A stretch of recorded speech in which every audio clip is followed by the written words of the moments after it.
As notes align. Good day to everyone. My name is Ella Sofia Dorado, and I will be talking about how music affects a person's way of living in the mental, physical, social, and spiritual aspects of life. Before we start, what does music mean?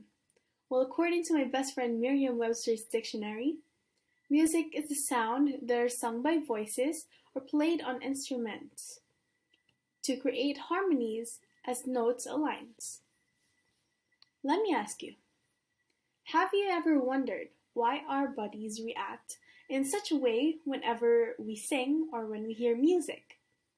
Well, today we are going to talk about how music affects the way we think, feel, and behave.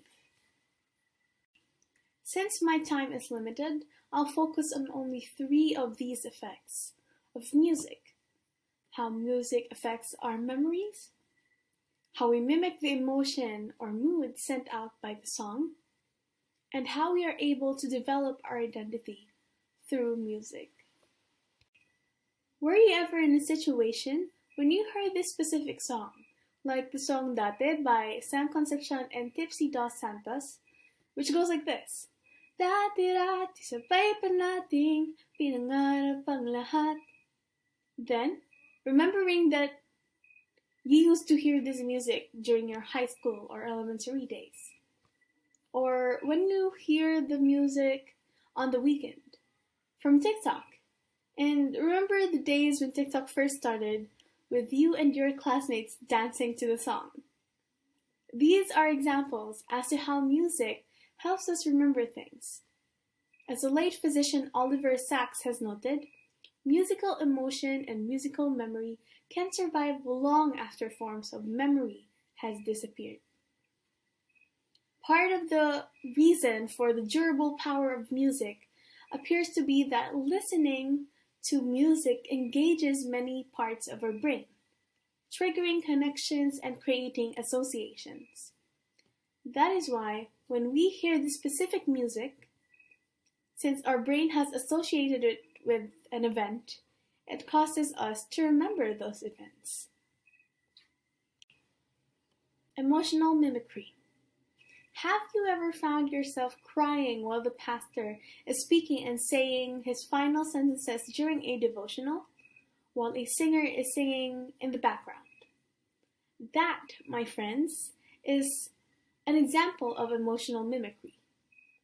Emotional mimicry is when listeners mirror their reactions to what the music expresses, such as sadness from a sad music or cheer from a happy music. Lastly, we have identity development. It is where music is a vital tool for an individual's identity. In situations such as when you experience the music's message in a personal level. Some people like in a week of prayers. Some feels like music is being used to somewhat give them the answer that they were praying for. Or maybe in a wake, where singers sing songs that would bring comfort to the family or loved ones. Identity development is when the lyrics help someone to find a voice in them that they never knew they had, and the courage to follow their dreams, follow their passion, find love, and assert themselves. You know, my friends, music has been a very vital part of my life. It has been a source of energy, a place of escape, and a way of ministering. For the past 19 years of my being here on earth, I have been singing. I sang for school events, I sang in the church, in front of my parents, in family gatherings, weddings, and of course, in the bathroom.